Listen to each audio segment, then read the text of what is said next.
Jangan lupa subscribe YouTube channel Metro TV News dan pastikan untuk menyalakan lonceng notifikasinya. Pemerintah Arab Saudi berencana mendigitalisasikan tempat-tempat suci yang ada di Mekah. Gagasan ini awalnya bertujuan untuk memberikan kesempatan kepada umat Islam agar bisa menyentuh Hajar Aswad secara virtual. Konsep ini kemudian menjadi kontroversi warga dunia.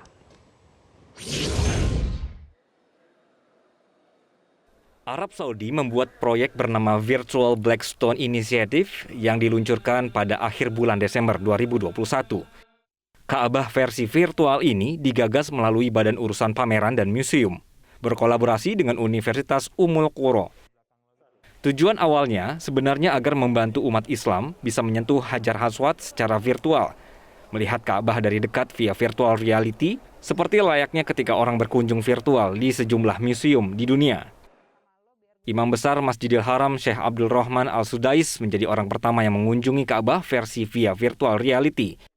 Namun konsep ini menjadi ramai diperbincangkan karena bisa disalahartikan menjadi ibadah haji versi virtual. Pembahasannya menjadi kemana-mana dengan interpretasi yang beragam. Konsep awal digitalisasi adalah untuk kebutuhan eksebisi atau pameran arsitektur dengan teknologi terkini. Tidak ada penjelasan bahwa akan ada haji virtual maupun metaverse seperti yang sedang heboh saat ini. Pemirsa, proyek digitalisasi Ka'bah mendapat sorotan karena menjadi salah kaprah soal haji yang dilakukan secara virtual. Ya, kita akan membahasnya bersama dengan Ketua MUI Bidang Dakwah Muhammad Holil Nafis. Pak Holil Nafis, Assalamualaikum, selamat malam. Waalaikumsalam warahmatullahi wabarakatuh, selamat malam. Selamat malam. Salam sehat Pak Holil Nafis. Pak Holil Nafis, saya ingin konfirmasi dulu, menurut MUI sendiri apakah memang betul Arab Saudi ini mau menyelenggarakan haji di dunia metaverse? Tidak.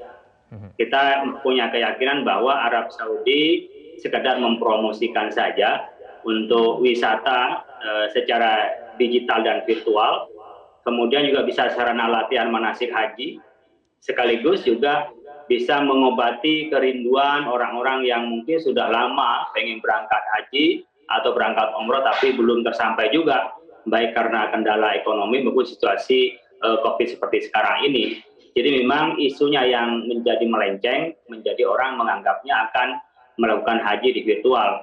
Karena ulama manapun tidak ada yang bisa mengesahkan haji secara virtual. Kalau kita bayangkan polanya kan sama dengan dulu ketika orang datang haji punya mainan yang di kotak-kotak begitu tuh. Yang sifatnya manual, diisi film, diputar lagi. Hanya saja sekarang versi digitalnya saja. Sehingga ini tidak untuk melaksanakan ibadah haji, lebih pada promosi, kemudian fasilitas pendidikan dan pelatihan, dan juga mengobati kekangenan dan kerinduan orang untuk datang ke Baitullah. Di samping itu haji itu kan bukan Yom Hajar Aswad, haji itu pada pokoknya adalah wukuf di Arafah. Dan itu adalah duduk fisik.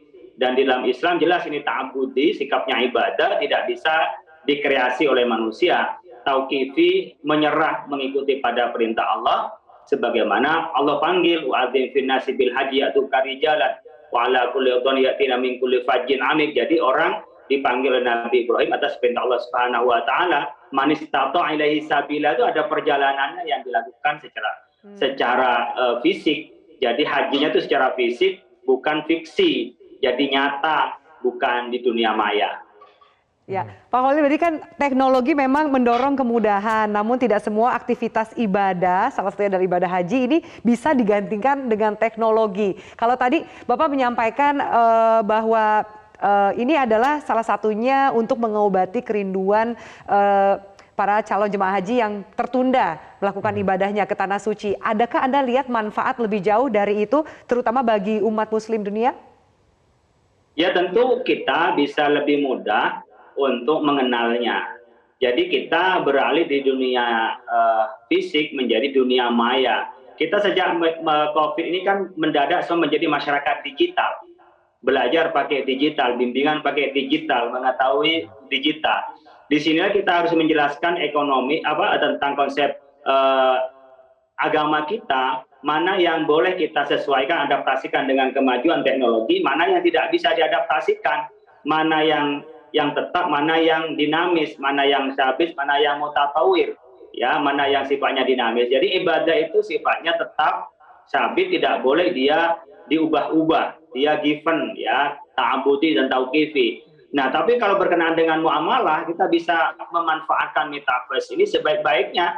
Bahkan akad nikah pun bisa dilakukan melalui metaverse ini, tetapi tidak bisa untuk melaksanakan ibadah haji karena fisiknya tidak berubah. Jadi banyak manfaat kita bisa melek teknologi, dan mungkin orang-orang yang tidak bisa mengetahui Ka'bah, tidak mengetahui bagaimana syiar berkenaan dengan haji, keislaman itu, baik muslim maupun non-muslim bisa menjelajahnya di dunia digital ini, di virtual ini.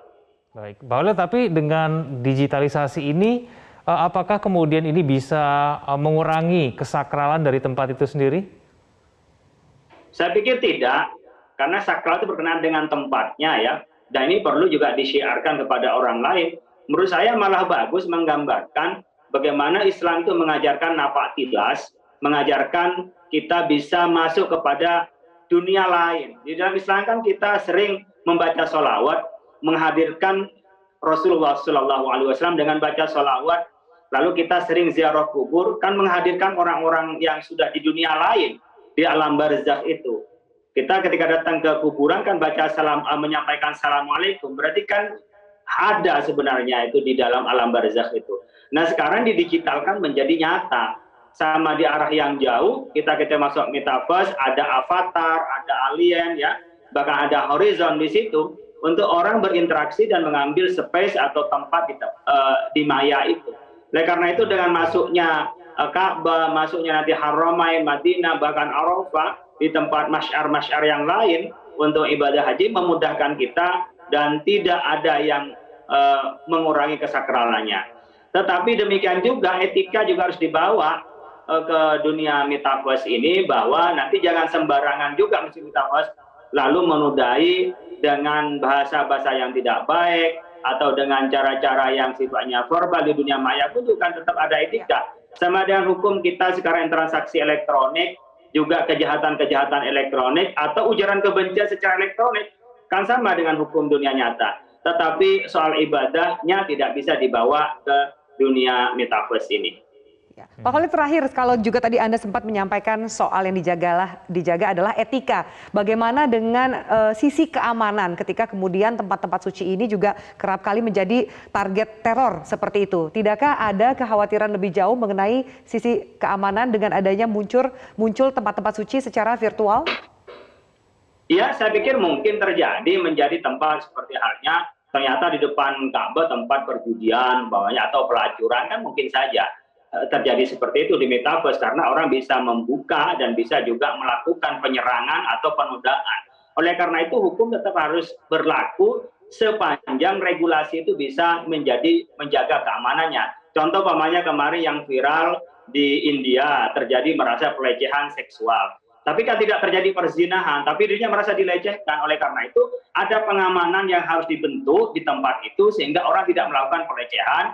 Ada pengamanan tempat itu sehingga orang tidak melakukan penodaan terhadap kesucian dari digitalnya dari Mekah dan Madinah atau dari masyar-masyar yang dianggap suci oleh umat Islam.